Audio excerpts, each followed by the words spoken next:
Michel Guibal, cet homme au regard vide et fuyant, n'a pas l'allure d'un assassin. Et pourtant, il a immolé par le feu une mère de famille de 42 ans, un soir, sur le palier de son appartement, à Perpignan, sous le regard de ses enfants. Un crime gratuit, sans véritable mobile, un crime parce qu'elle était heureuse et que lui ne l'était pas. Les seules raisons de ce drame atroce, on les trouve dans les boules de cristal d'un trio de voyants et de magnétiseurs qui ne savaient pas qu'en recevant cet homme, en l'écoutant, en lui parlant, ils allaient en quelque sorte allumer la mèche, déclencher sa folie. Quoique Guibal ne soit pas fou, il est désespérément normal, mais tellement frustré. Perpignan, 18 mars 91, 18h45. Anne-Marie Roudil rentre chez elle. Elle a son chien en laisse et son sac de course à la main. Elle habite cours Palmerolles, un immeuble flambant neuf, encore en travaux, dans un quartier cossu de la ville. Dans son nouvel appartement, l'attendent ses deux enfants, de 9 et 12 ans. Mais en quelques secondes, la vie de toute une famille bascule. On a entendu des appels, au secours, des cris stridents. C'était ma mère qui criait, mais on ne l'a pas réalisé à ce moment-là. Et là, je me vois donc aller jusqu'à la porte, ouvrir la porte. Et puis voir ma mère brûler vive.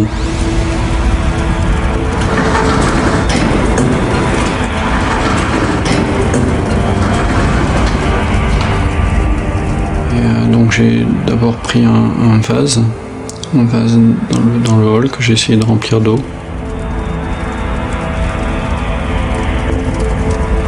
Puis j'ai vu que ça servait à rien et donc j'ai pris un tapis sur le sol pour essayer d'étouffer les flammes. On a essayé plusieurs choses avec ma sœur.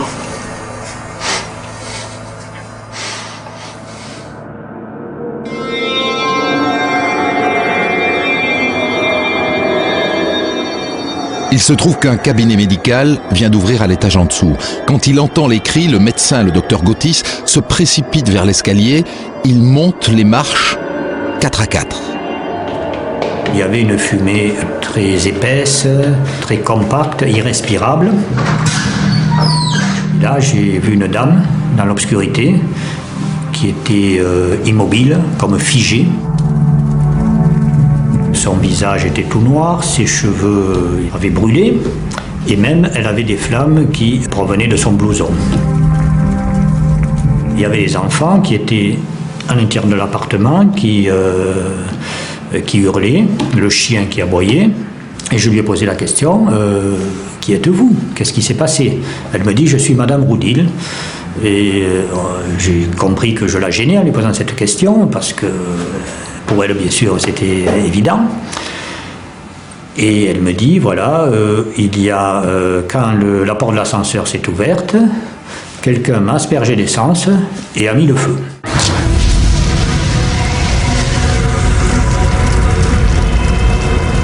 Je lui ai dit, vous le connaissez? Elle m'a dit, non, pas du tout.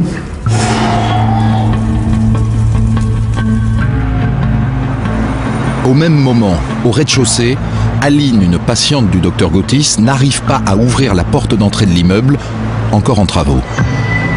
La porte est fermée et je regarde autour de moi, je vois le digicode, mais là je m'aperçois bien que le digicode n'est pas branché. Je regarde, il y a des grandes planches de bois, là je ne peux pas passer, je me recule légèrement. Là je vois un homme dans le local. Et à ce moment-là j'entends des hurlements, mais vraiment des hurlements terribles. De femmes. Alors je me recule et je vais voir au-dessus si je vois quelque chose à la fenêtre.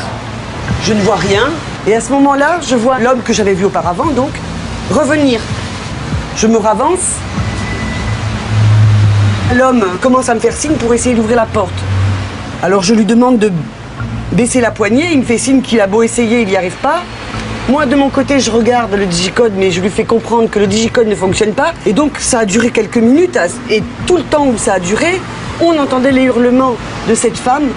À ce moment-là, Monsieur Roudil arrive et me demande ce qui se passe.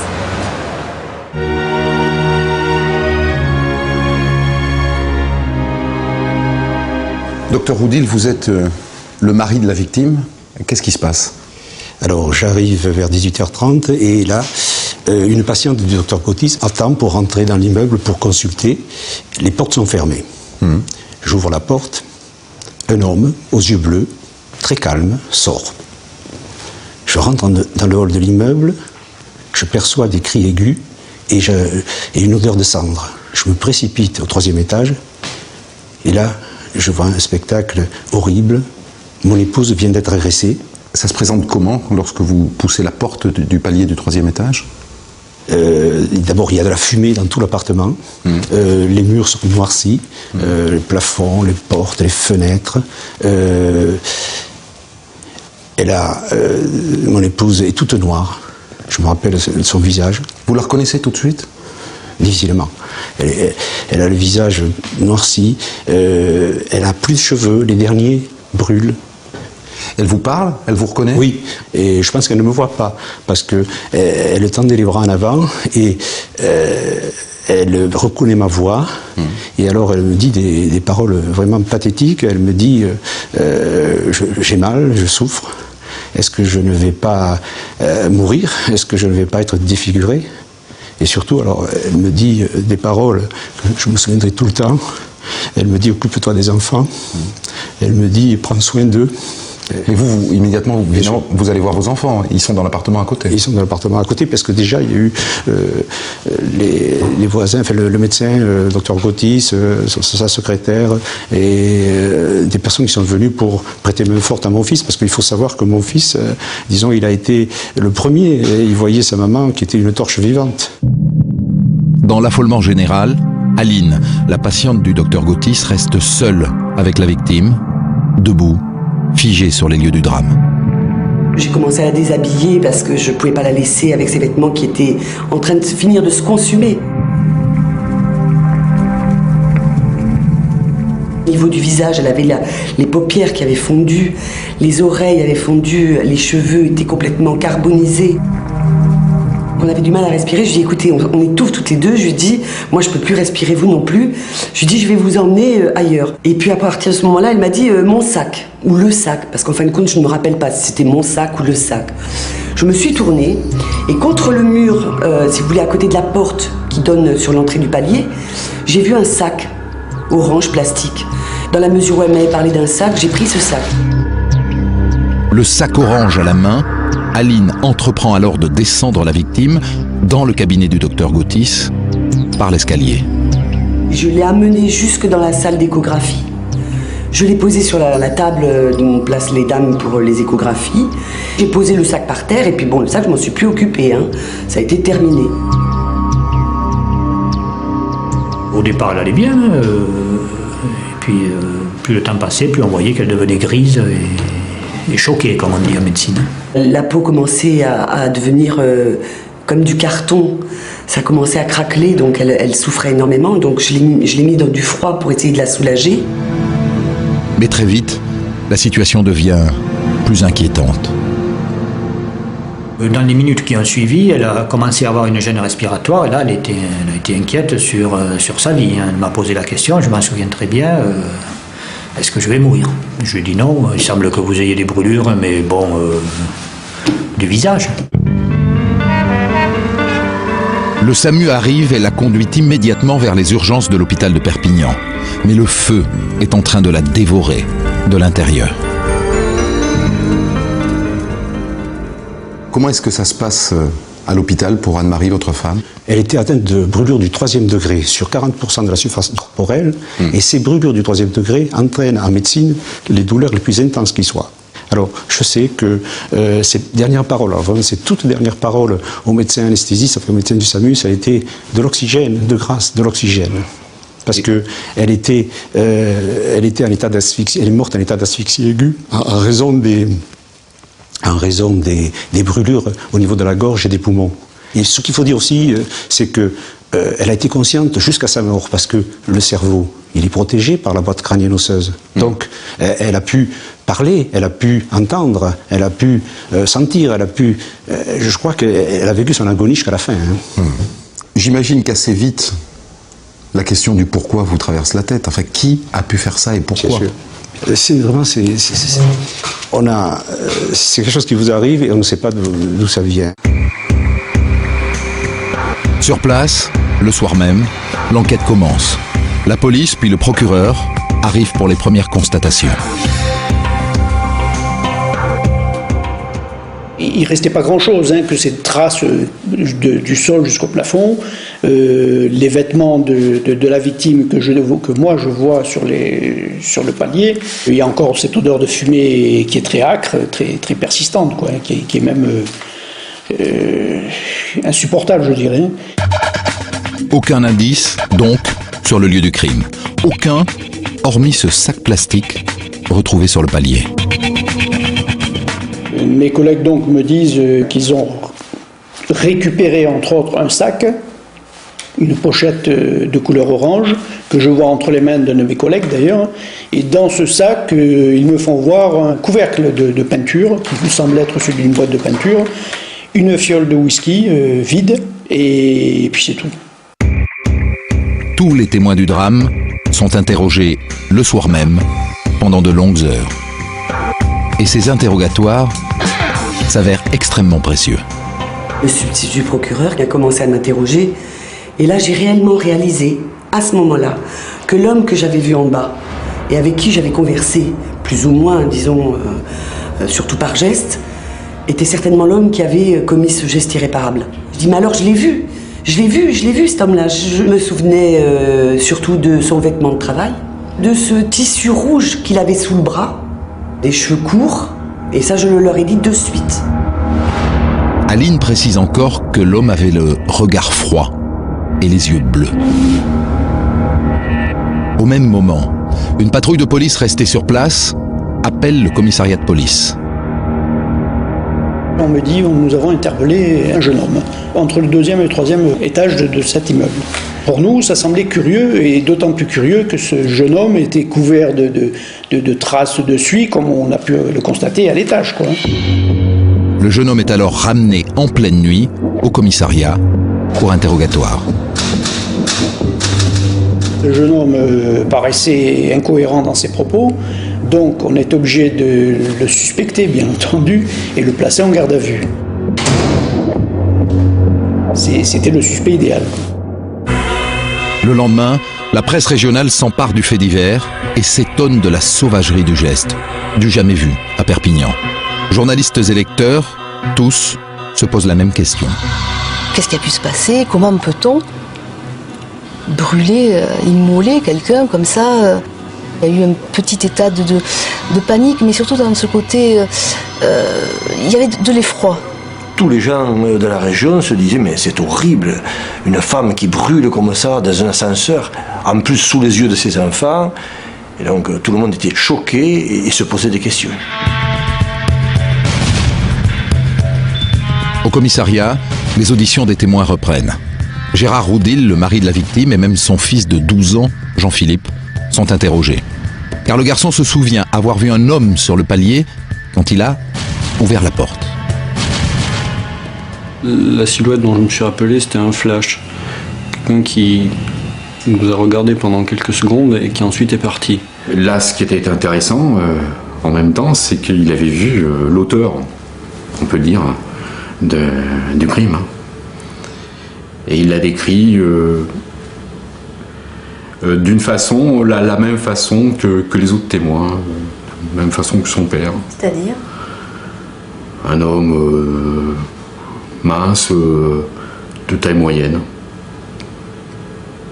et qui a des yeux bleus. Les policiers sont donc sur la piste d'un homme aux yeux bleus. Or, il se trouve que le jeune homme arrêté la veille a justement les yeux bleus. il est décidé de le présenter à tous les témoins derrière une glace sans teint. On appelle ça un tapissage. Et j'avoue que là, j'ai eu un doute et je leur ai dit oui, peut-être que c'est lui. J'avais reconnu quelqu'un, mais avec toutes les précautions qu'il fallait prendre, hein, parce que je ne pouvais pas engager la culpabilité de quelqu'un juste sur mon témoignage, ça c'est sûr. Ça n'est pas formel. Alors ça commence à effriter un petit peu nos soupçons, et petit à petit on arrive quand même à comprendre qu'il n'a rien à voir dans l'histoire. Fausse piste, le jeune homme est libéré. Faute de mieux, les policiers s'accrochent à une piste. La vengeance. La vengeance préméditée, puisque le meurtrier a attendu sa victime sur le palier de son appartement. Ça veut dire qu'il connaissait Madame Roudil ou son mari et qu'il savait où ils habitaient. Logiquement, donc, la police s'intéresse à l'entourage de la famille Roudil. Voisins, amis, commerçants, tout le monde est interrogé. On essaie de savoir si Madame Roudil aurait pu avoir un amant ou avoir des problèmes avec des commerçants. Tout le monde s'accorde à dire que c'est des gens parfaits, qui n'ont jamais attiré l'attention défavorablement, j'oserais dire. Et c'est pour ça qu'on est un petit peu gêné d'avoir à fouiller comme ça dans son passé, quoi. Mais enfin, on est dans l'obligation de le faire. Hein. Le passé d'Anne-Marie Roudil, née d'Elcan en 1949. C'est d'abord une enfance et une adolescence heureuse dans cette maison bourgeoise de Béziers. Études littéraires pour devenir professeur de français. Jusqu'à ce qu'en 1975, elle tombe amoureuse du docteur Gérard Roudil, gynécologue. Ils se marient, ont 2 enfants, Jean-Philippe puis Florence. Depuis 1989, date à laquelle son mari a été nommé chef de service à Perpignan, elle ne travaillait plus et s'occupait de ses enfants. C'est une femme très très gaie, très très joyeuse, qui dans un sens un petit peu différent de moi, vraiment très expansive, qui aimait la vie.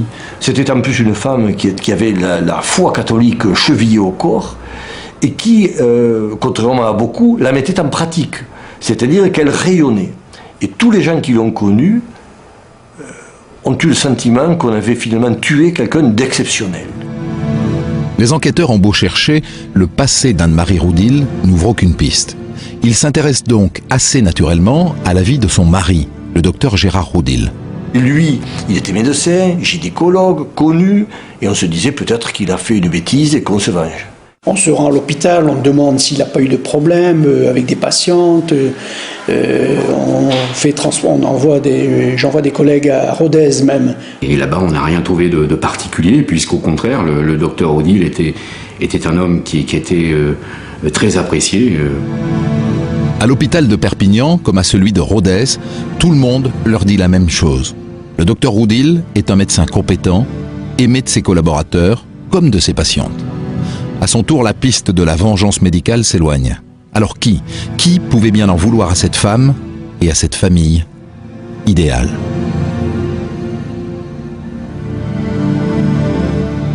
Je me pose la question, je me dis qu'il doit se passer quelque chose et que ça ne doit pas être aussi lisse qu'il n'y paraît, parce que forcément, si quelqu'un en a voulu à ce point, Anne-Marie Roudil, il a dû se passer quelque chose. Il y a un secret quelque part. Et ce secret, personne n'y a accès. 3 jours seulement après le drame, l'enquête piétine déjà. Pas de mobile, plus de pistes. Alors autant exploiter les rares indices. Par exemple, cette flasque de whisky récupérée dans un sac plastique orange sur les lieux du crime. Cette fiole, passée à la poudre noire, révèle une empreinte de pouce, fraîche et bien nette. Mais l'empreinte digitale ne correspondait à personne. Je veux dire, la personne qui avait laissé cette empreinte était inconnue du fichier. Alors les policiers se tournent une fois encore vers les témoins, ceux qui ont vu l'homme aux yeux bleus. Aline surtout, qui a discuté avec lui pendant quelques minutes à travers la porte d'entrée de l'immeuble. Il lui est demandé d'aider à établir un portrait robot. J'ai essayé en tout cas, parce qu'on m'a fait faire un portrait robot, on m'a montré des visages. Le problème c'est qu'on vous en montre tellement qu'arrive un moment où vous ne savez plus. Et puis on m'a interrogé de nombreuses heures. Donc j'étais un peu fatiguée, je commençais à fatiguer, et donc à la fin j'avais du mal à dire comment il était. Le portrait est diffusé dans la presse, assorti d'un appel à témoins. Sans succès.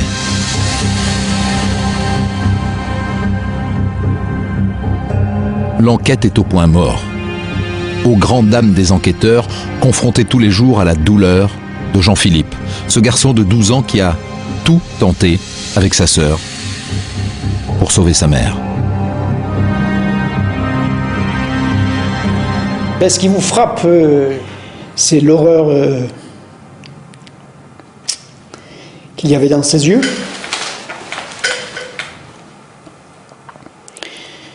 Et ces mots qui n'arrivaient pas à sortir. C'est pour ça que le psychologue était là. Mais cet enfant qui vous dit, monsieur, faites tout pour retrouver l'assassin. Et on lui a promis de le retrouver. Regardez dans les yeux, pour bien qu'ils comprennent qu'on allait tout faire et qu'on allait le retrouver. Ils en avaient la certitude. Mais pas vous. Non, pas moi. Et moi, avec ma caution de l'indépendant, j'ai pensé que cette affaire ne serait jamais élucidée. C'était le crime parfait. Le 21 mars, 4 jours après le drame, la juge d'instruction Danielle Brault est saisie de l'affaire.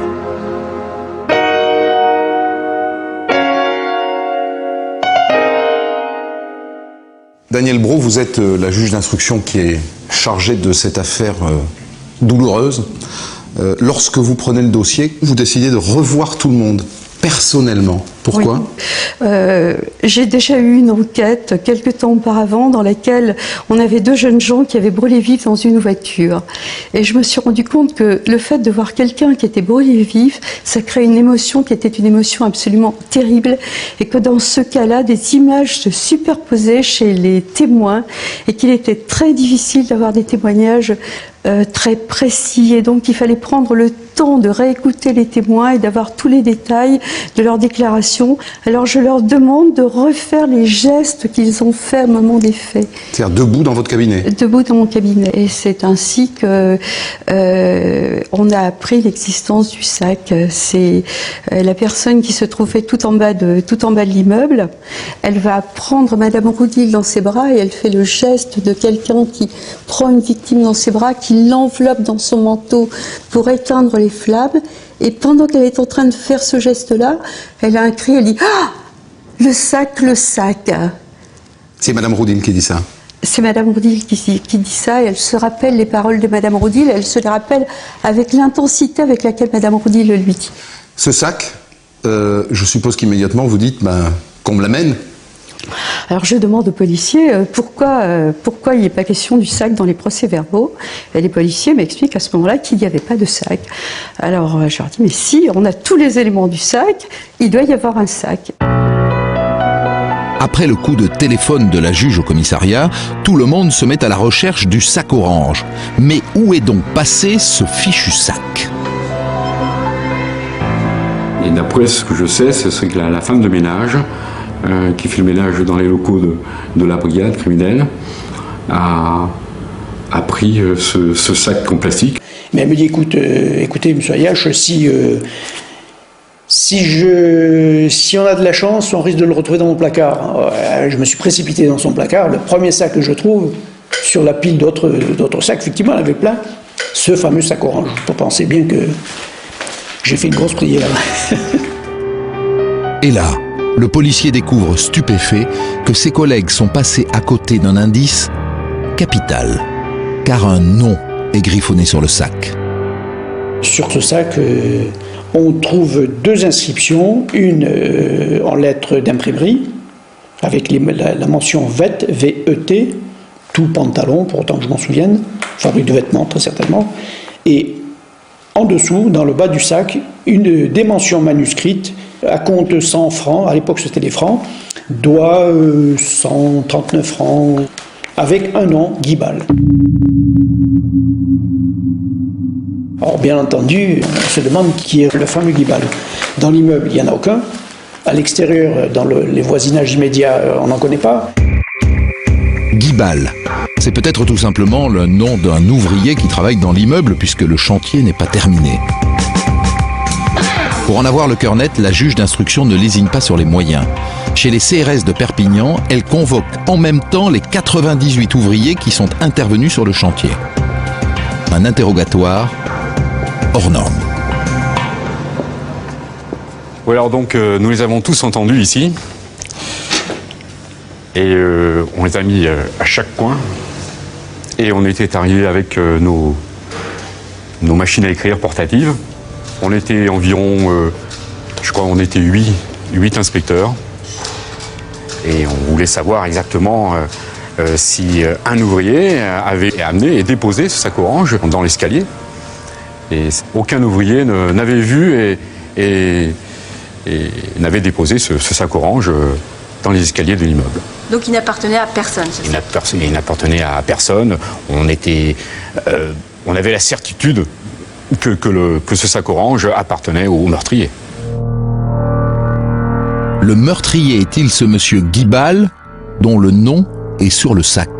Aurait-il tout simplement signé son acte? Les policiers se rendent chez Vett, une boutique de vêtements professionnels à Montpellier. Et là, une des retoucheuses reconnaît son écriture. Et lorsqu'on lui pose la question de savoir qui est ce Guibal, elle nous dit « je m'en souviens pas, c'est un client parmi tant d'autres ». Et là, elle nous précise s'il m'a payé, c'est soit par chèque, soit en espèces, et nous donne le numéro de compte de la société Vett, qui était un CCP à Marseille. En l'espace de 2-3 jours, on nous transmet par fax, très difficilement d'ailleurs, la photocopie recto verso du chèque, sur lequel nous lisons le nom d'une société, l'Héraultaise Guibal Service, en résidence à Montpellier. L'Héraultaise Guibal Service, une petite entreprise de nettoyage plutôt florissante, dirigée par un certain Michel Guibal. Le lendemain matin, les policiers se présentent à l'adresse indiquée sur le chèque, à Montpellier. Et sur place, ils tombent sur la famille Guibal. Ils nous disent c'est pas nous qui sommes propriétaires de cette société Héraultaise Guibal Service, c'est notre frère Michel qui n'habite plus avec nous, il habitait dans l'immeuble, il habite maintenant à Castelnau-le-Lay où il a acheté un pavillon. Mais à Castelnau-le-Lay, Guibal n'est pas chez lui. Les policiers vont repartir bredouille quand ils reçoivent un coup de fil des gendarmes. Prévenu par son frère que la police le cherchait, Michel Guibal s'est rendu de lui-même à la gendarmerie du village où il les attend avec sa femme. Le couple, bien entendu, très étonné de voir la police arriver. Pourquoi? Que se passe-t-il? L'audition commence. Les policiers veulent d'abord éclaircir le mystère du sac orange. Monsieur Guibal nous dit « Ce sac m'a été volé quelques heures après que j'ai été récupérer mes vêtements chez Vett dans le véhicule de mon épouse sur le parking du magasin Casino de Montpellier. » Ce jour-là, dit-il, de retour à sa voiture, il s'aperçoit que le sac orange sur la banquette arrière a disparu, ainsi qu'une raclette à carreaux et une fiole de whisky qui a été volée dans la boîte à gants. Le vol remonterait à plus de 2 mois. On lui dit, mais vous n'avez pas vu de traces d'effraction? Est-ce que d'abord vous avez été déposé plainte à la police? Il dit non, je n'ai pas été déposé plainte à la police parce que c'est un petit vol et c'était sans importance pour moi. À un moment donné, on lui pose la question de savoir comment il se faisait que 2 mois après le vol, puisqu'il nous le situait vers le mois de décembre, on puisse retrouver ce sac quasiment intact dans un immeuble de Perpignan, où il n'avait pas mis les pieds depuis des années. Aucune réponse, il ne comprend pas. Dans l'après-midi, Michel Guibal est placé en garde à vue et emmené au commissariat de Perpignan. On relève ses empreintes et là, surprise, l'empreinte de son pouce gauche est la même que celle relevée sur la fiole de whisky.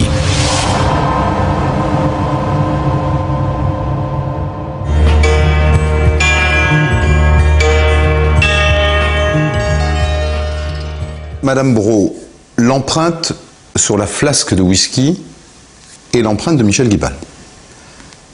Mais en même temps, c'est pas étonnant, puisqu'il reconnaît lui-même que cette bouteille est à lui et qu'il l'avait dans la boîte à gants de sa voiture, c'est ça? C'est exact. Et qu'on la lui a volée. Donc ça dit rien, quoi. Ça ne dit rien, mais ça dit tout à la fois. Monsieur Guibal raconte qu'on lui a volé son sac, sa flasque de whisky et qu'on lui a volé sa combinaison de bleu. Comment imaginer que 3 semaines après, on découvre à Perpignan, sur les lieux d'un crime, on trouve son empreinte et sa seule empreinte. Parce que quand on est enquêteur et qu'on commence à avoir l'habitude des enquêtes de police, on sait qu'il est très difficile de relever une empreinte nette sur un objet. Donc vous imaginez bien qu'un objet qui est passé de main en main, on ne va pas retrouver l'empreinte qui a été déposée 3 semaines auparavant. Il y en aura d'autres. Il y en aura forcément d'autres où celle-là sera effacée, elle aura été en partie gommée, puisque votre doigt ou votre main va glisser sur cette flasque de whisky et effacer en partie l'empreinte qui y est. Alors, donc le fait qu'il n'y ait que son empreinte et qu'elle soit très lisible semble indiquer en fait qu'elle est récente, quoi. Tout à fait. Contrairement à ce qu'il dit. Tout à fait. En fin d'après-midi, l'interrogatoire reprend. Les enquêteurs soumettent à Michel Guibal cette histoire d'empreinte. Il est quand même décontenancé, il dit « je comprends pas, moi je maintiens que ce sac m'a été volé avec la fiole de whisky ». Il dit « écoutez, l'auteur s'est peut-être mis des gants ». Quand les enquêteurs en viennent au jour du meurtre, Michel Guibal en est certain. Le 18 mars à 18h30, il était sur un chantier à Montpellier, au CNEARC, une école d'ingénieurs dans laquelle il supervise le ménage, avec sa femme, tous les lundis de 18h à 20h. Monsieur Guibal nous dit, nous avions avec nous 4 employés, alors il maintient, il est formel là-dessus, ce sont des pouces pareils, j'étais avec mon mari ce jour-là, donc il se donne un alibi, comme on dit vulgairement, en béton. Bon, bien entendu, on est obligé de vérifier. Vérifier, ce sera facile. Il suffit tout simplement d'interroger les 4 employés en question. Ces 4 femmes-là étaient, mais certaines, que Michel Guibal était avec elle. C'est vrai que là, on a eu un moment de, je dirais pas de découragement, mais on s'est dit, c'est peut-être pas encore la bonne piste. Guibal est présenté aux témoins du crime, qui ne le reconnaissent pas, malgré ses yeux bleus. On lui demande s'il connaît une Anne-Marie Roudil ou le docteur Gérard Roudil. Négatif. Et le docteur Roudil, d'ailleurs, ne connaît pas ce Michel Guibal. La seule piste ouverte par l'enquête est en train de se refermer lentement. Guibal a un alibi en béton et pas de mobile apparent. Les policiers ont l'intuition que ce Guibal n'est pas blanc-blanc. Mais comment le faire plonger? On discutait avec les collègues, et comme on faisait tous les soirs, et je dis mais en fait, on n'a pas encore montré la photo de la victime. Alors je prends la photo et je vais voir Guibal, qui était dans un autre bureau avec un collègue, et je lui montre la photo. Et là je le vois, je le regarde, et là je le sens qu'il réfléchit, mais d'une autre façon, il réfléchit. Et il regarde à nouveau la photo, et là à ce moment-là il me dit « Ah mais c'est vrai, cette photo ça me dit quelque chose, cette femme-là, moi je la connais. C'est une fille que j'ai vue mais il y a très longtemps, à Béziers.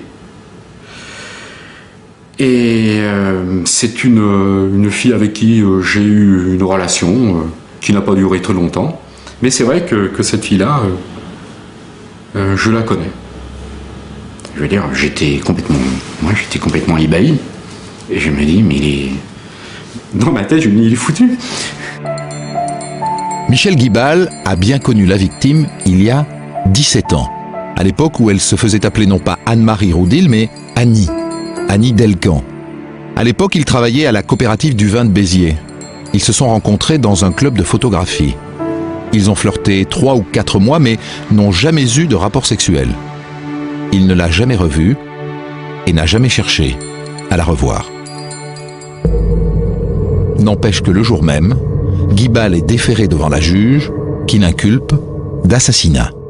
Madame Brault, vous inculpez Michel Guibal pour l'assassinat d'Anne-Marie Roudil parce qu'on a retrouvé un sac plastique à son nom contenant une bouteille avec son empreinte, mais il a un alibi et les témoins ne l'ont pas reconnu.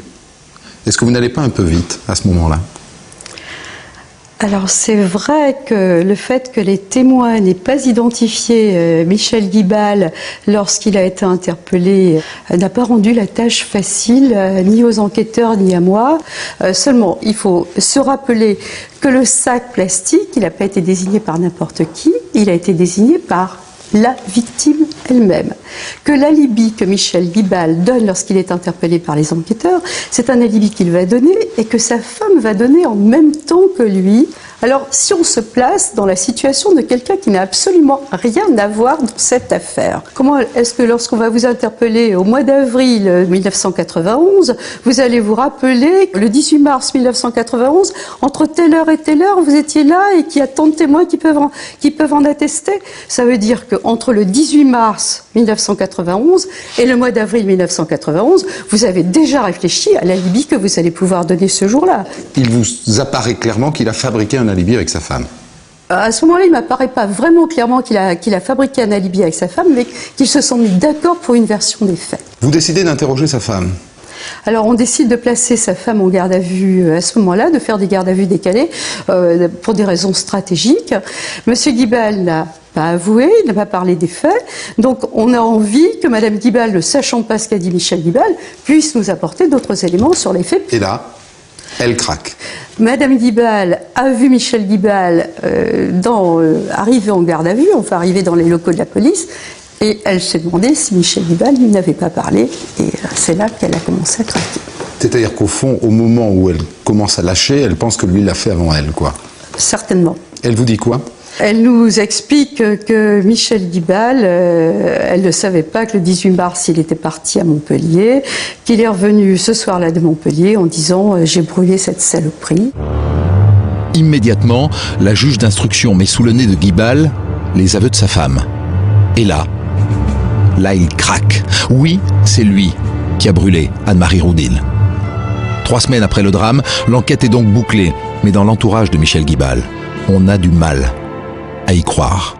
Je me suis dit, c'est pas possible, ils doivent se tromper, ça peut pas être lui. C'était quand même quelqu'un d'assez doux dans sa façon de parler, dans ses gestes. Donc il n'y avait rien de violent qui pouvait transpirer de cette personnalité-là. Pour moi, ça n'était pas possible. Michel Guibal est donc l'homme qui, 3 semaines plus tôt, a aspergé Anne-Marie Roudil d'essence avant de la transformer en torche vivante. Anne-Marie Roudil, qu'il avait connue 17 ans plus tôt et avec laquelle il aurait eu un flirt. Reste maintenant à comprendre pourquoi. Pourquoi il a tué cette jeune femme et pourquoi il a dit à sa femme le soir du crime « Je me suis vengé, j'ai brûlé cette saloperie ». Vengé. Mais vengé de quoi? La réponse se trouve dans la vie intime du couple Guibal. Michel Guibal, d'abord, né à Montpellier, en octobre 50. Le dernier d'une fratrie de 3 enfants. Ses parents sont maraîchers. Il a été élevé par sa mère, très autoritaire, et sa sœur, qui avait 10 ans de plus que lui, autoritaire elle aussi. Au psychiatre qui l'interroge, il explique qu'il a toujours été un enfant renfermé, qui souffrait de sa timidité. Cette timidité nous explique qu'elle le gêne, y compris dans les petites classes, qu'elle va le gêner à la faculté où il ne va pas pouvoir avoir, où il n'aura pas une vie d'étudiante normale puisqu'il a du mal à se faire des amis. I et IE. Donc c'est quelqu'un qui a du mal au devant des autres, qui est peu sûr de lui, qui doute de ses capacités, qui doute de sa réussite. Après un échec à la faculté, il obtient un diplôme d'œnologie à l'ENSAM, l'école supérieure d'agronomie de Montpellier. En mai 75, il rencontre Anne-Marie Veneziano. Elle devient sa femme en 77 et 2 ans plus tard, naît un petit garçon. C'est elle qui le choisit. Et très rapidement, il est dépassé. Il est dépassé parce que lui perçoit, je ne dis pas que c'est la réalité, parce que lui, ce que lui perçoit comme les désirs et les besoins sexuels de cette personne. Comme paralysé par les appétits sexuels de sa femme, Michel Guibal commence à avoir des troubles de l'érection. Sa femme le pousse alors à consulter des médecins. Il subit même une opération chirurgicale à la clinique Saint-Jean, à Montpellier. C'est un échec. Michel Guibal voit des psychiatres, des homéopathes et même un acupuncteur. Mais rien n'y fait. Ces troubles deviennent une obsession. Et ce qui devait arriver arriva. Sa femme commence à le tromper. Elle a de gros besoins, elle. Alors elle prend un amant et ne s'en cache pas. Un soir, elle le présente même à son mari, lors d'un apéritif.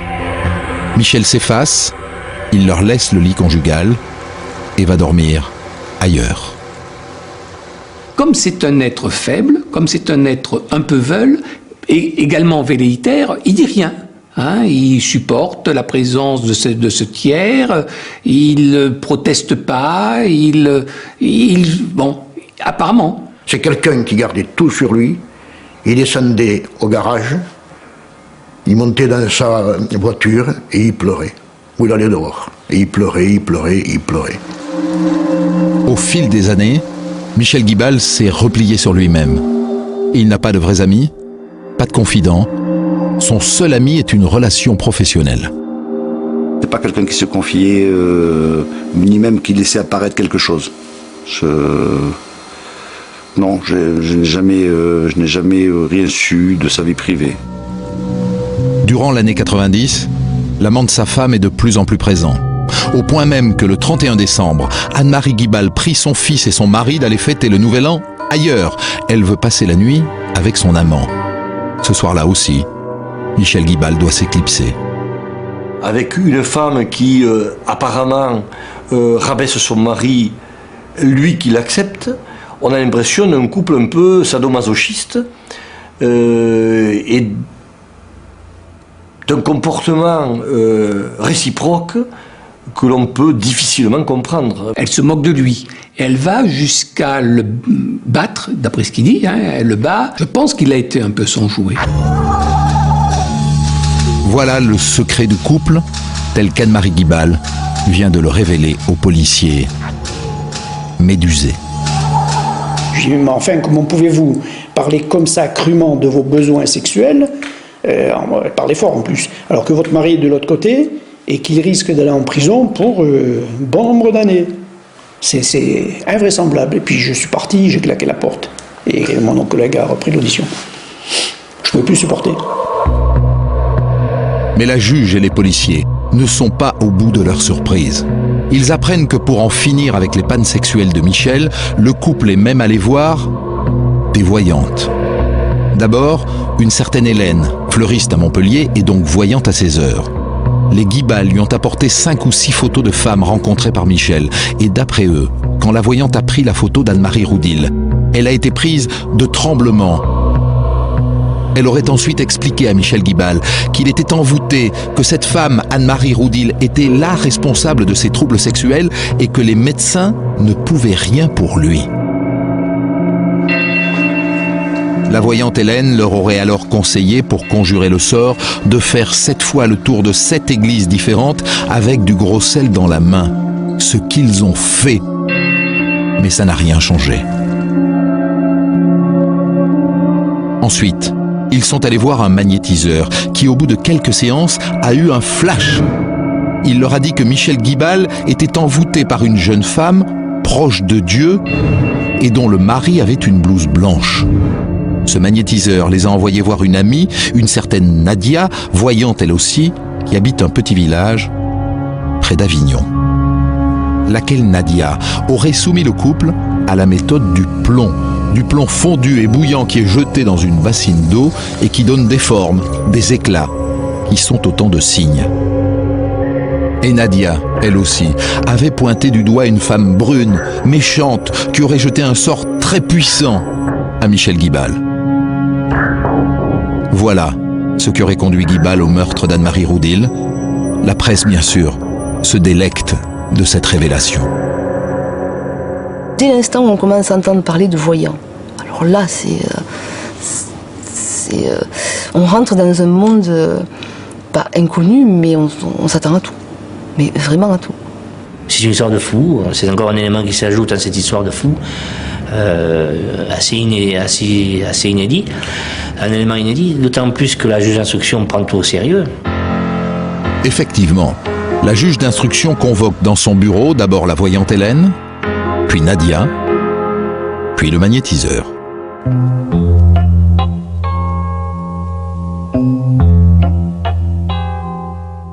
Quand on vous raconte cette histoire de voyante, comment est-ce que vous réagissez, vous, en tant que juge, mais aussi en tant que femme, parce que c'est pas banal comme explication. On a vraiment l'impression que Michel Guibal, c'est quelqu'un qui essaie de nous apitoyer. Et on se dit que ce type, c'est un type malheureux. Et quand il va nous parler des voyantes, on se dit que peut-être qu'il était assez fragile pour se laisser manipuler par des personnes. Est-ce qu'elles n'ont pas poussé au crime, notamment C'est la question qu'on se pose. C'est la question qu'on se pose. Celle qui a désigné la voyante, la photo d'Anne-Marie Roudil, vous demandez si on ne peut pas l'impliquer dans cette affaire. Alors c'est pour ça que dans un premier temps, j'ai décidé de faire placer Hélène en garde à vue. Et là, qu'est-ce qu'elle vous dit, Hélène ?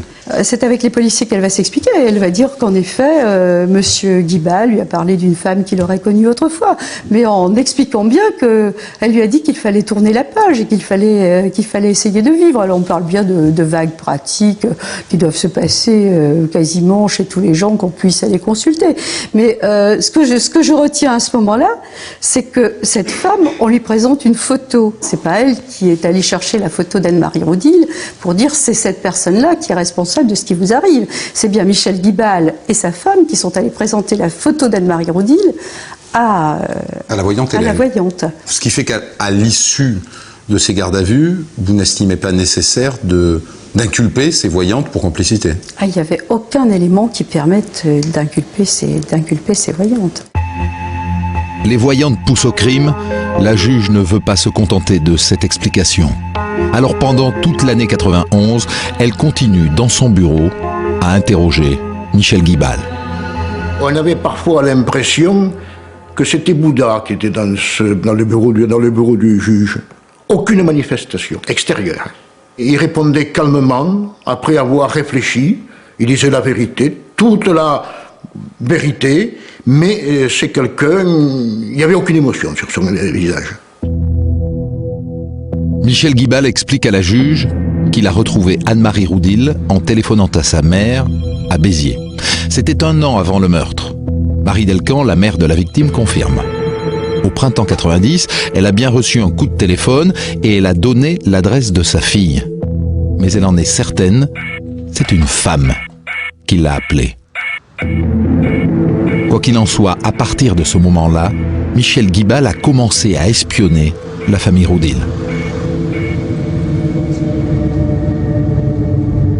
Il a vu ce couple Roudil avec ses enfants dans un parfait bonheur. Il n'a pas pu le supporter, ça. Il s'est dit, ce n'est pas normal quand même. C'est elle qui me fait souffrir. S'il est passé à l'acte, c'est qu'il le croyait. Sinon, bien sûr, il ne serait pas passé à l'acte. C'est elle qui m'a fait souffrir, donc il faut qu'elle paye, comme moi, qu'elle souffre. Michel Guibal explique alors que devant cette situation injuste, il a commencé à échafauder le projet de se venger, de la punir. À un moment donné, je crois que Guibal rend les femmes responsables de son impuissance, responsables de cette blessure narcissique avec laquelle il est obligé de vivre, et il focalise sa vindicte, son agressivité, en fait, sur celle qui est peut-être perçue par lui comme la plus vulnérable.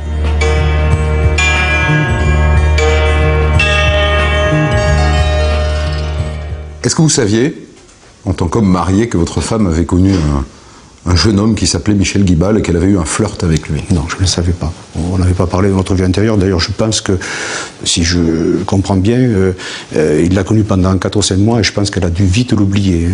Vous apprenez aussi que pendant quelque temps, il vous a suivi. Ah oui. Il nous a pistés à Perpignan pendant de nombreuses journées. Il a pris des photographies de notre bonheur au téléobjectif.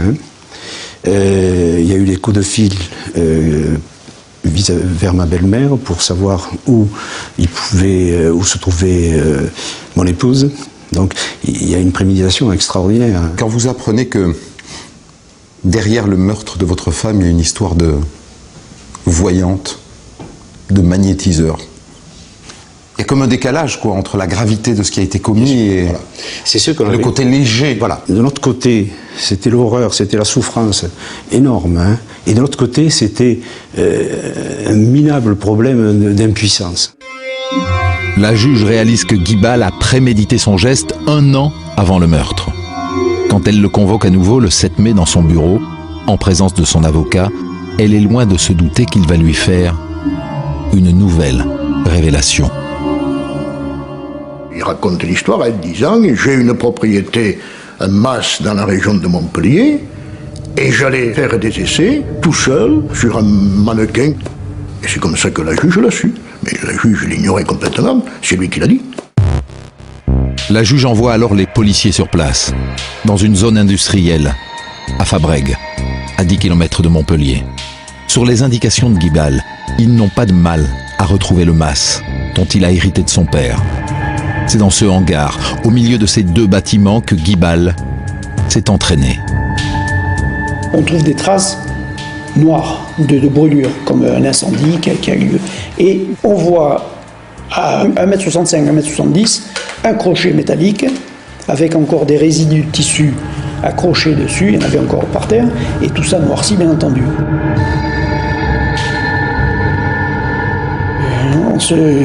On est plus qu'ébahis.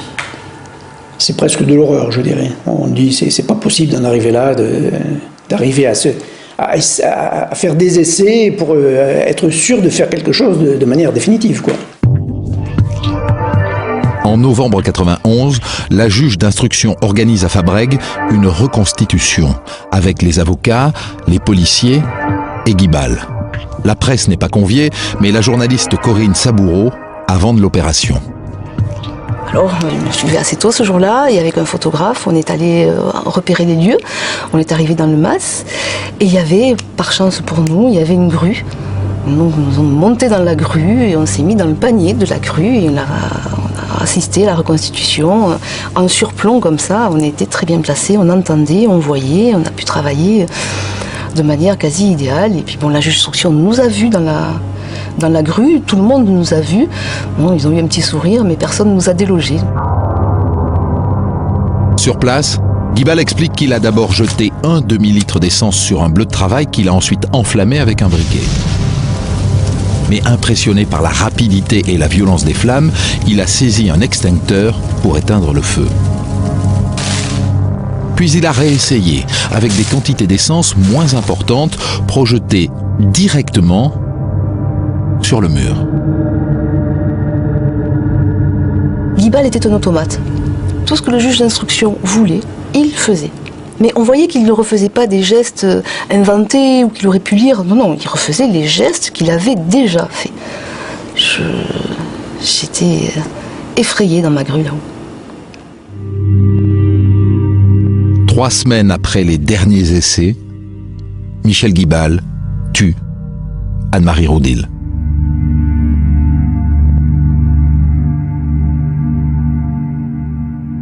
On a le sentiment, mais le sentiment très fort, que l'on est en présence d'un crime scientifiquement préparé, méticuleusement préparé, minutieusement préparé, comme on n'en a jamais vu avant. On peut peut-être le voir également comme une espèce de brouillon.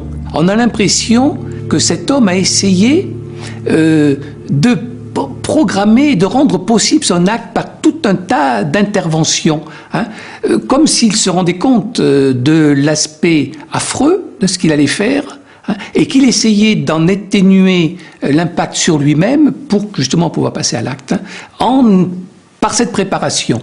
Hein, c'est un peu moi comme ça que je l'ai vu. Madame Brault, vous décidez d'organiser une reconstitution à Fabrègues sur les lieux de quoi? De ce qu'on pourrait appeler la préméditation, c'est ça? Du crime? Quand on pense à ce qu'on voit à Fabrègues, mais c'est absolument inimaginable. On retrouve des crochets sur les murs à hauteur de tête d'homme, à plusieurs endroits. Et au niveau de ces crochets, on trouve les restes de flammes, parce qu'à tous ces endroits, il a balancé une certaine quantité d'essence pour voir quel serait le résultat d'une quantité d'essence qu'on balancerait à tel et tel endroit. Donc il a fait du dosage, quoi, en quelque sorte. C'est ce qui ressort de il a fait du dosage. Cette reconstitution. Et, dans son cas, c'est assez particulier, parce que Michel Guibal, c'est quelqu'un qui a fait des études de chimie. Donc il sait très bien les résultats de ce qu'il décide. Il faut savoir que les déclarations de Michel Guibal, en ce qui concerne les faits, ont quand même été très fluctuantes. Dans un premier temps, il a dit « je voulais la marquer au visage ». Et puis, il dit j'étais très déçu parce que j'ai entendu, lorsque je descendais l'escalier, qu'il y avait des gens qui se portaient à son secours et qui allaient l'éteindre. Donc je n'aurais peut-être pas le résultat escompté. Quand on entend ce qu'il dit à sa femme, il dit « j'ai brûlé cette saloperie ». Et quand on entend dans d'autres déclarations, il dit « j'espérais lui faire plus que ce qu'elle aurait eu si on n'avait pas pu éteindre les flamèches ». Et après, il s'étonne qu'elle soit décédée.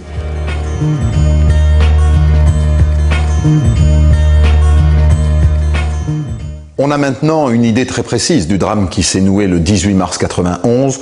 On sait pourquoi et comment une mère de famille sans histoire, rayonnante de bonheur, est morte, dévorée par le feu, sur le palier de son appartement, sous le regard de ses enfants.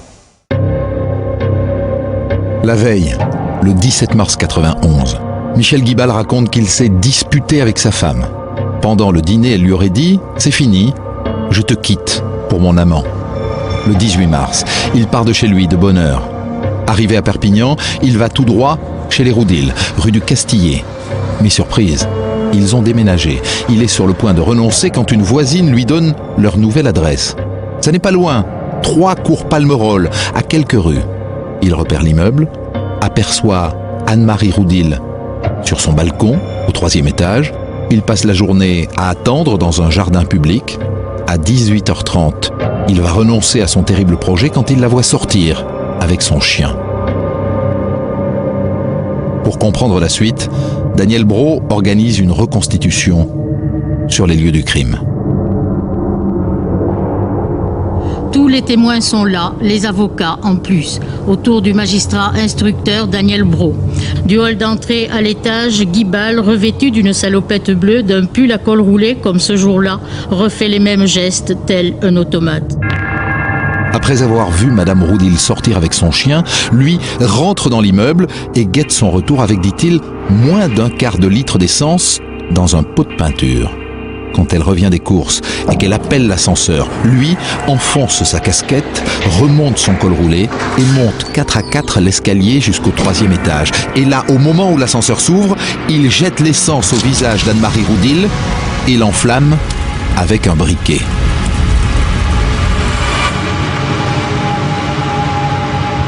Guibal ajoute qu'il a vu les enfants voler au secours de leur mère. Immédiatement après les faits, quand il est sur place, lui, les enfants Roudil le voient, il est dans l'escalier, il regarde la scène, non seulement il n'intervient pas, mais le petit Roudil explique « je l'ai vu, il avait un regard méchant ». Donc, il voulait la tuer. Au cours de la reconstitution, Aline, le principal témoin, celle qui a croisé Guibal qui quittait les lieux du crime, Guibal avec lequel elle a parlé à travers la porte vitrée, Aline confirme qu'alors qu'on entendait les hurlements de la victime à l'étage, lui était tout à fait calme, totalement maître de lui. J'avais quelqu'un en face de moi d'un calme olympien. Vous imaginez que c'est lui qui essayait de me guider pour ouvrir cette porte. Alors que moi j'entendais les cris et donc si vous voulez j'étais quand même un peu en même temps déstabilisée par rapport à ces cris. Mais comme j'avais en face de moi quelqu'un de très calme, je n'ai jamais imaginé qu'il y avait un drame qui se passait. Après cette reconstitution, pour la juge, la préméditation du crime ne fait aucun doute. Mais Guibal, lui, continue de dire qu'il voulait seulement blesser Anne-Marie Roudil, pas la tuer. C'est pour ça, dit-il, qu'il n'a utilisé qu'un quart de litre d'essence. Un rapport d'expertise va prouver qu'il ment. Alors Dominique Rizet, que dit exactement ce rapport d'expertise qui s'est intéressé aux conditions de l'immolation d'Anne-Marie Roudil? Il est basé sur les observations des 2 experts qui se sont rendus sur place, là où avait été immolé le corps de Madame Roudil. Nous examinons le fond de la cage d'ascenseur. Une partie du liquide inflammable qui a à l'évidence été utilisé s'est infiltré entre les parois du fond et le plancher de l'ascenseur. Le liquide a bien été projeté à l'intérieur de l'ascenseur en une quantité relativement importante, ne pouvant être inférieure à 400 ou 500 millilitres. Un demi-litre. L'expertise permet de déterminer qu'on a un demi-litre d'un produit inflammable et que ce produit inflammable, c'est de l'essence.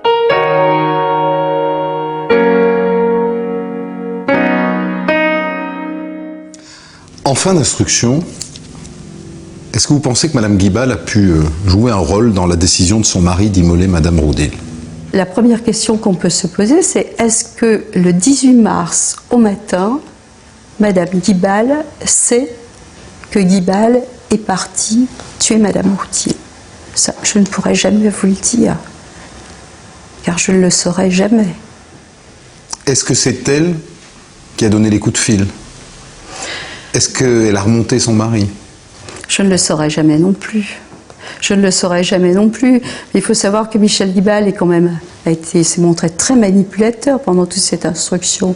Il a une voix qui n'est pas une voix tellement forte. Il a très bien pu se faire passer pour une femme auprès de la mère de Madame Roudil. Et comme vous ne pouvez pas répondre à la question, vous ne pouvez pas l'inculper? Je ne pourrais pas l'inculper. Je ne pourrais pas l'inculper parce qu'il n'y a pas d'éléments suffisants dans ce dossier qui permettent d'inculper Anne-Marie Guibal. Après, le problème de la responsabilité d'Anne-Marie Guibal, c'est son problème personnel. Elle demande à vous rencontrer, Anne-Marie Guibal. Ce qu'elle veut faire passer dans mon cabinet, à ce moment-là, c'est que si Michel Guibal a commis les faits, c'est parce qu'elle lui a fait subir un véritable martyre, à savoir qu'elle le tabasse, qu'il est couvert de bleu, qu'il est obligé d'être maquillé pour aller travailler, qu'il a des bleus sur les bras, qu'il faut qu'il se couvre les bras, et que la résultante de ça, ce serait la mort de Madame Roudil. Or, elle sait très bien, lorsqu'elle vient me dire cela, qu'elle n'encourt aucun risque pénal. Et le personnage, l'autre facette de Madame Guibal, c'est que Madame Guibal, qui vient là en quelque sorte pour être plainte et pour attendre que je lui donne une espèce d'absolution qu'on n'est jamais apte à donner dans un cabinet d'instruction parce qu'on n'est pas des curés et qu'on n'est pas là pour ça. Madame Guibal, on la découvre aussi à travers les lettres qu'elle envoie à son mari. Et elle raconte qu'elle a acheté un nouveau 4x4 dont la couleur est assortie à celle de ses cheveux. Bien, je vous assure que rien que ça vous décrit un personnage. Il n'y a jamais eu un mot de souffrance pour les enfants.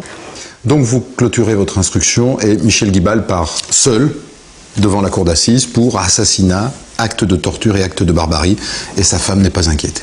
Pas du tout.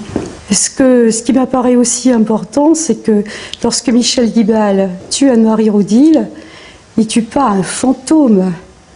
Il tue quelqu'un qu'il a vu jour après jour, dont il a vu les enfants, quelqu'un qu'il a vu vivre, quelqu'un dont il décrit une personne heureuse avec son mari. Comment est-ce qu'à un moment quelconque, il aurait pu imaginer que cette femme ait pu vouloir lui faire du mal? Le procès s'ouvre le 26 octobre 1994. Il doit durer 3 jours. La salle est comble.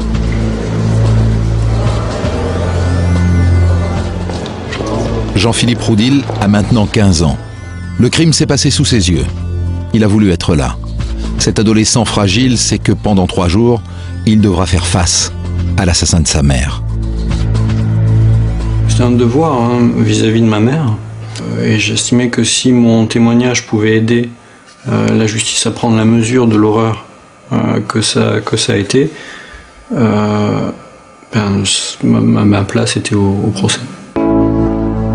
La famille d'Anne-Marie a obtenu du président d'être installé juste en face de l'accusé et non pas au premier rang du public, comme d'habitude. Le père et le fils veulent affronter Guibal droit dans les yeux. Quand Guibal rentre dans le box, le docteur Roudil et son fils le regardent en face. Ils ne baisseront jamais les yeux, ils considèrent qu'ils n'ont pas à le faire, et ils voient face à eux un homme qui n'éprouve ou ne manifeste aucun sentiment particulier. Dans la salle, on retient son souffle. Tout le monde veut savoir qui est ce Guibal. Il y avait tous ces fantasmes derrière ce crime, toute cette fantasmagorie presque médiévale, oui, de sorcières, de feu. Et puis on va y arriver vraiment un petit bonhomme qui n'avait rien de particulier, tout lisse. Quelqu'un d'extraordinairement falot et qui est resté sur ce registre vraiment jusqu'au bout. Dans l'après-midi, Jean-Philippe est appelé à la barre. Il raconte, du haut de ses 15 ans, ce qu'il a vu, ce qu'il a vécu. C'est un moment très fort. Il était droit, il faisait face, il faisait front, il expliquait, il savait ce qu'il voulait. On imagine ce que cet enfant a pu souffrir, ce qu'il va garder dans ses yeux, lui, toute sa vie, ce qui va le marquer. Et l'auditoire est effondré, on n'entend rien dans la salle, personne ne dit un mot. Guibal, lui, il est là, comme s'il n'y était pas. Il n'a ni honte, ni regret, ni remords, rien du tout. Le lendemain, c'est au tour des voyants et du magnétiseur de témoigner. Tous les trois se succèdent à la barre. D'abord Hélène, puis le magnétiseur, puis Nadia. Tout d'un coup, on se trouvait face à trois personnages de grand guignol, oui, le public riait, mais souvent dans les procès d'assises, la tension est tellement forte qu'il y a des explosions de rire, mais là vraiment, on riait. Michel Guibal manipulé par des médiums machiavéliques. La ligne de défense devient ridicule et invraisemblable, d'autant que les experts psychiatres appelés à la barre donnent le coup de grâce. On ne veut pas dire, si vous voulez, que comme un délirant, par exemple, comme un malade mental, il se soit senti vraiment envoûté et qu'il n'ait pas eu d'autres alternatives que de passer à l'acte. Je crois qu'il s'est servi de ça pour pouvoir passer à l'acte, à la limite pour s'excuser en disant « c'est pas tout à fait ma faute, elles m'ont poussé ». Le côté j'ai été envoûté et j'ai voulu me désenvoûter, ce côté-là a complètement disparu au profit d'une autre explication qui était j'ai puni. J'ai souffert, il fallait que je me venge, il fallait que je punisse. Et donc le vrai tournant pour moi il était là. Au procès, Michel Guibal se présente comme une victime. Tout a commencé, dit-il, le jour de sa rupture avec Anne-Marie. Il dit et répète souvent « Je lui avais envoyé une lettre de rupture, elle n'a même pas répondu. Je lui avais envoyé une lettre de rupture, elle n'a même pas essayé de reprendre contact avec moi ensuite. » Ça pour lui c'était inimaginable, c'était monstrueux. Tout était pour lui, soi-disant, tout est parti de cette absence de réponse. C'est pas rien quand même de se rappeler combien d'années après qu'une personne n'a pas répondu à votre lettre de rupture. Dans la salle, on est perplexe. Les psychiatres avancent une explication. Peut-être qu'il a fantasmé, imaginé la femme idéale, douce, gentille, et comme peut-être celle avec laquelle ça aurait pu marcher. Et puis je pense qu'il peut y avoir à un moment donné un basculement. Elle devient son inverse. Elle devient la personne à détruire sur laquelle à ce moment-là il polarise, il focalise toute son agressivité contre les femmes qui l'ont rendu malheureux et qui l'ont jamais satisfait, et qui se sont moqués de lui et qui l'ont abaissé et qui empêchent qu'il ait de lui une image narcissique à peu près satisfaisante.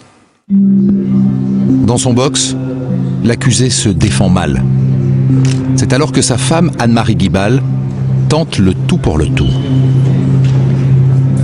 Anne-Marie Guibal a passé un bon moment à essayer de raconter comment elle le frappait très régulièrement et comment lui, le pauvre, il se camouflait les bleus avec du fond de teint pour aller travailler et qu'en fait donc elle ne travaillait pas, que c'était lui qui s'occupait de tout, qui s'était réfugié dans le travail et qu'elle le rendait extrêmement malheureux. On a le sentiment qu'elle vient au secours de quelqu'un qu'elle veut aider, mais avec des arguments qui ne convainquent personne. Anne-Marie Guibal ne convainc pas non plus l'avocat général. Il requiert contre l'accusé la perpétuité assortie d'une peine incompressible de 22 ans. La parole est maintenant aux avocats de la défense. On a essayé de démontrer que Guibal ne voulait pas tuer, ce que je crois encore, hein, il ne voulait pas tuer, qu'il voulait faire souffrir, et que ça a été par un jeu de circonstances extérieures à sa propre volonté qu'elle est morte, que cette Madame Roudil est morte, et surtout de démontrer que vraiment la récidive était impossible pour lui. Le président annonce le verdict, perpétuité, mais sans peine de sûreté. C'est la surprise générale. Le président a dit, Michel Guibal est condamné à la réclusion à perpétuité. Je me souviens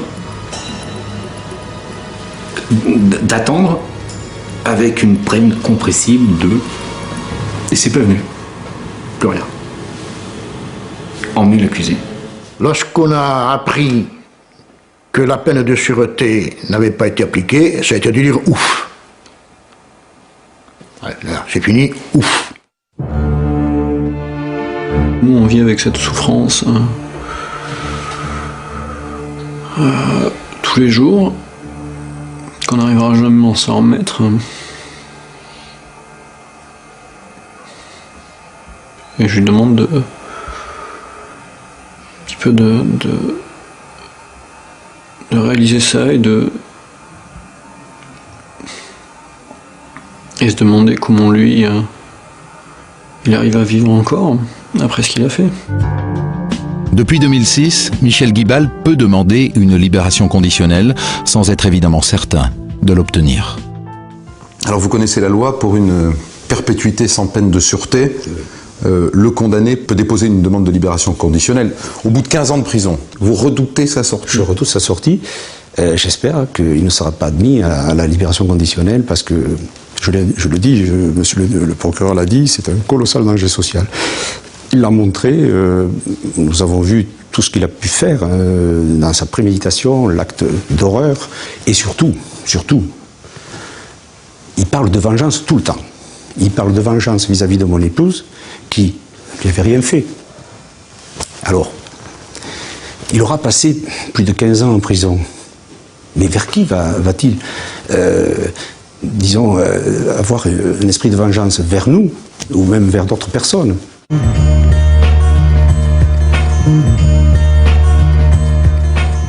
Guibal a accepté le verdict avec ces mots. Je ressens de la honte d'avoir donné tant de malheur. Je ne suis plus l'homme qui a effectué cet acte. Je ne pardonnerai jamais à l'homme que j'étais ce jour-là.